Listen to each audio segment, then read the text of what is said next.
আসসালামু আলাইকুম সুপ্রিয় দর্শক, চলে আসলাম এই মুহূর্তে পাওয়া সবচেয়ে গুরুত্বপূর্ণ আবহাওয়ার নতুন আপডেট নিয়ে। আগামীকাল 12 এপ্রিল রবিবার। এবার নিম্নচাপ, কালবৈশাখী ঝড়, শিলাবৃষ্টি ও তাপপ্রবাহ নিয়ে আবহাওয়া দপ্তর থেকে জারি করা হলো ভয়ঙ্কর দুঃসংবাদ। আগামী 24 ঘন্টার মধ্যে বাংলাদেশের 8 বিভাগের 64 জেলা এবং পশ্চিমবঙ্গের বিভিন্ন জেলাতে তাপপ্রবাহের সতর্কতা রয়েছে। এছাড়া আগামী 14 এপ্রিল পহেলা বৈশাখ দিকে আসতে চলেছে বিক্ষিপ্ত কালবৈশাখী ঝড় এবং তীব্র বজ্রপাত সহ ভারী বৃষ্টিপাত। তো আজ 12 এপ্রিল রবিবার এবং আগামীকাল 13 এপ্রিল সোমবার কেমন থাকতে চলেছে আগামী 24 থেকে 48 ঘন্টার আবহাওয়া বাংলাদেশ থেকে শুরু করে ভারতের পশ্চিমবঙ্গ, আসাম, মেঘালয়, উত্তর থেকে ত্রিপুরা রাজ্যে আগামী 24 থেকে 48 ঘন্টার মধ্যে কোন কোন জেলাগুলোতে বিক্ষিপ্ত আকারে বৃষ্টি বা বজ্রসহ বৃষ্টিপাতের সম্ভাবনা রয়েছে, এছাড়া কোন কোন জেলার উপর দিয়ে তাপপ্রবাহের আশঙ্কা রয়েছে। তো এই বিষয়ে আরো বিস্তারিত জানতে হলে ভিডিওটি সম্পূর্ণ দেখতে থাকুন। আর আপনি কোন জেলা থেকে খবরটি দেখছেন অবশ্যই আপনার জেলার নামটি আমাদের কমেন্ট বক্সে জানিয়ে দিবেন। আর সবার আগে সর্বপ্রথম সঠিক আবহাওয়ার খবর জানতে আমাদের চ্যানেলটিকে সাবস্ক্রাইব করে রাখুন। এবার জেনে নেওয়া যাক এক নজরে। বন্ধুরা, এই পর্যায়ে আমরা সরাসরি ইউরোপিয়ান মেঘমালার আপডেটে চলে আসলাম। তো এখান থেকে আপনারা দেখতে পাচ্ছেন যে এই মুহূর্তে রাজশাহী, ঢাকা, ভারতের পশ্চিমবঙ্গ, খুলনা, বরিশাল, চট্টগ্রাম, রংপুর, ময়মনসিংহ বিভাগের সব কটি জেলার আকাশ প্রায় পরিষ্কার রয়েছে। দেশের কোথাও সেরকম মেঘলা আকাশ এবং বৃষ্টিপাত এই মুহূর্তে নেই। তবে আর কয়েক ঘন্টার মধ্যে সিলেট বিভাগের জৈন্তাপুর, কানাইঘাট, মৌলভীবাজার, লাখি, কিশোরগঞ্জ, মাধান, নেত্রকোনা, সুনামগঞ্জ এই অঞ্চলের দুই একটি জেলাতে বিক্ষিপ্ত আকারে বৃষ্টি বা বজ্রসহ কালবৈশাখী ঝড়ের সম্ভাবনা রয়েছে।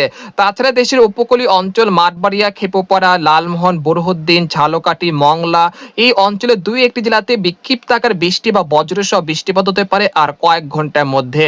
তাছাড়া চট্টগ্রাম, খাগড়াছড়ি, রাঙ্গামাটি, বিলাইছড়ি, কক্সবাজার, কুতুবদিয়া, মহেশখালী, টেকনাফ এই অঞ্চলের আকাশ মূলত আংশিক মেঘলা থেকে পরিষ্কার থাকতে পারে ইনশাল্লাহ।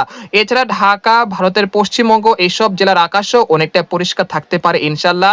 আজ রাতে দেশের কোথাও উল্লেখযোগ্য বৃষ্টিপাতের সম্ভাবনা পাওয়া যাচ্ছে না। তবে সিলেট বিভাগের দুই একটি জেলাতে বিক্ষিপ্ত আকারে বৃষ্টি বা বজ্রসহ কালবৈশাখী ঝড় হতে পারে আজ রাতের দিকে। তাছাড়া রাত 11টার দিকে ঢাকা, খুলনা, বরিশাল, চট্টগ্রাম, রাজশাহী, ভারতের পশ্চিমবঙ্গের সব কটি জেলার আকাশ অনেকটা পরিষ্কার থাকতে পারে ইনশাল্লাহ। এই সময় রাতের সর্বনিম্ন তাপমাত্রা সর্বোচ্চ 2 থেকে 3 ডিগ্রি সেলসিয়াস পর্যন্ত বৃদ্ধি পেতে পারে। এর ফলে গরমের তীব্রতা কিছুটা বাড়তে পারে। এরপর রাত 3টার দিকে দেখা যাচ্ছে যে দেশের উপকূলীয় অঞ্চল খুলনা, বরিশাল, চট্টগ্রাম বিভাগের আকাশ কিছুটা আংশিক মেঘলা থেকে মেঘাচ্ছন্ন থাকতে পারে। তবে বৃষ্টিপাতের সম্ভাবনা তেমন দেখা যাচ্ছে না। 12 এপ্রিল রবিবার ভোর সকালের দিকে দেখা যাচ্ছে ঢাকা, কাপাসিয়া, কিশোরগঞ্জ, কুমিল্লা, ফরিদগঞ্জ, নোয়াখালী, মতিরাট, বরিশাল, পিরোজপুর, লালমোহন, মাঠবাড়িয়া, খুলনা, শ্যামনগর, সাতক্ষীরা এই অঞ্চলের আকাশ আংশিক মেঘলা থেকে মেঘাচ্ছন্ন থাকতে পারে। তবে বৃষ্টিপাতের সম্ভাবনা তেমন দেখা যাচ্ছে না। এছাড়া ভারতের পশ্চিমবঙ্গ, উত্তরবঙ্গের সব কটি জেলার আকাশ অনেকটা পরিষ্কার থাকতে পারে 12 এপ্রিল রবিবার সকালের দিকে। এরপর আমরা সকাল 10টার দিকে চলে আসার পর দেখা যাচ্ছে ময়মনসিংহ, সিলেট বিভাগের দুই একটি জেলাতে বিক্ষিপ্ত আকারে বৃষ্টি বা বজ্রসহ কালবৈশাখী ঝড়ের সম্ভাবনা রয়েছে সকাল 10টা থেকে বিকেল 5টার মধ্যে। তারপর দেখা যাচ্ছে যে ঢাকা, খুলনা, বরিশাল, চট্টগ্রাম, রাজশাহী, ভারতের পশ্চিমবঙ্গের সবকটি জেলার আকাশ অনেকটা পরিষ্কার থাকতে পারে 12 এপ্রিল রবিবার দুপুর 1টার দিকে। তারপর বিকেল 4টার দিকে দেখা যাচ্ছে যে ময়মনসিংহ, সিলেট বিভাগের দুই একটি জেলাতে খুব সামান্য বৃষ্টিপাত হতে পারে। তারপর সন্ধ্যা 6টার দিকে চলে আসার পর দেখা যাচ্ছে যে দেশের বিভিন্ন অঞ্চলের আকাশ অনেকটা পরিষ্কার থাকতে পারে। এই সময় দেশের কোথাও বৃষ্টিপাতের সম্ভাবনা তেমন উল্লেখযোগ্য পাওয়া যাচ্ছে না। তারপর 13 এপ্রিল সোমবার সকালের দিকে চলে আসার পর দেখা যাচ্ছে এখানে সিলেট, জৈন্তাপুর, কানাইঘাট, মৌলভীবাজার, হাবিবগঞ্জ এই অঞ্চলের দুই একটি জেলাতে বিক্ষিপ্ত আকারে বৃষ্টি বা বজ্রসহ বৃষ্টিপাত হতে পারে 13 এপ্রিল সোমবার সকাল বা ভোর 5টার দিকে। এছাড়া দেখা যাচ্ছে যে বরিশাল, খুলনা, কুমিল্লা, চট্টগ্রাম, খাগড়াছড়ি, রাঙ্গামাটি, বিলাইছড়ি, ভারতের ত্রিপুরা রাজ্যের দুই এক জেলার আকাশ কিছুটা আংশিক মেঘলা থেকে মেঘাচ্ছন্ন থাকতে পারে 13 এপ্রিল মঙ্গলবার সকালের দিকে। তারপর আমরা দুপুর 12টার থেকে বিকেল 5টার মধ্যে দেখা যাচ্ছে যে ময়মনসিংহ, তারপর যে সিলেট, জৈন্তাপুর, কানাইঘাট, লাখি, কাপাসিয়া, কিশোরগঞ্জ, তারপর হচ্ছে কুমিল্লা, মাদারীপুর, ফরিদগঞ্জ, রায়পুর, হাজীগঞ্জ, মতিরাট এই অঞ্চলের দুই একটি জেলাতে বিক্ষিপ্ত আকারে বৃষ্টি বা বজ্রসহ বৃষ্টিপাত হতে পারে 13 এপ্রিল সোমবার বিকেল 3টা থেকে সন্ধ্যা 6টার মধ্যে। এই সময় দেখা যাচ্ছে যে সিলেট বিভাগের কোথাও কোথাও বিক্ষিপ্ত আকার শিলাবৃষ্টি হতে পারে 13 এপ্রিল সোমবার সন্ধ্যা 6টার দিকে। জগন্নাথপুর, সিলেট, বালাগঞ্জ, মৌলভীবাজার, কোলাউড়া, ইটনা, তারপর হচ্ছে নেত্রকোনা, সুনামগঞ্জ এই অঞ্চলের দুই একটি জেলাতে বিক্ষিপ্ত আকারে বৃষ্টি বা বজ্রসহ বৃষ্টিপাত হতে পারে বিকেল 5টার দিকে বা বিকেল 5টা থেকে রাত 11টার মধ্যে। তারপর রাত 11টা থেকে রাত 2টার মধ্যে দেখা যাচ্ছে যে সিলেট বিভাগে বিভিন্ন জেলাতে মাঝারি থেকে ভারী বৃষ্টিপাত, সেই সাথে কয়েক জেলাতে শিলা বৃষ্টিপাত হতে পারে। মৌলভীবাজার, লাখি, তারপর সিলেট, জৈন্তাপুর, কানাইঘাট, ভারতের শিলচর এই অঞ্চলে বিভিন্ন জেলাতে বৃষ্টি এবং বজ্রসহ বৃষ্টিপাত হতে পারে 13 এপ্রিল সোমবার রাত 2টার দিকে। তারপর 14 এপ্রিল মঙ্গলবার পহেলা বৈশাখ দেখা যাচ্ছে যে ঢাকা, খুলনা, বরিশাল, চট্টগ্রাম, ময়মনসিংহ, সিলেট বিভাগের আকাশ আংশিক মেঘলা থেকে মেঘাচ্ছন্ন থাকতে পারে।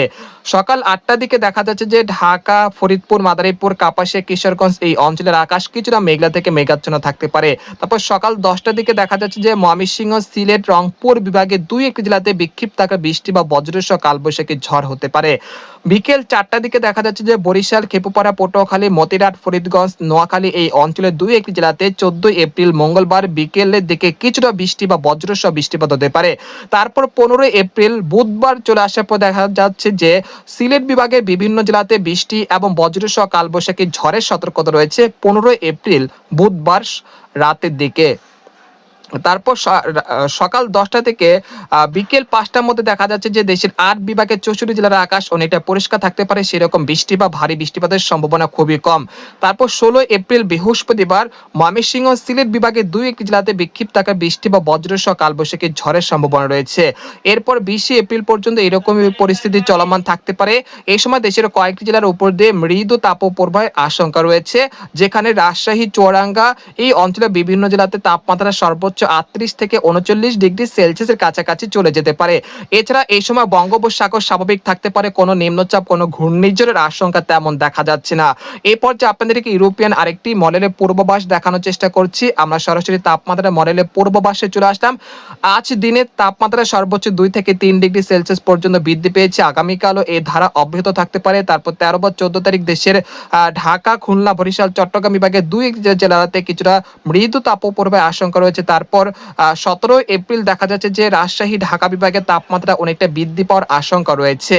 তো এই ছিল খবর। তো আজকের খবর এখানে শেষ করতে চাচ্ছি। সবাই ভালো থাকবেন, সুস্থ থাকবেন। আল্লাহ হাফেজ।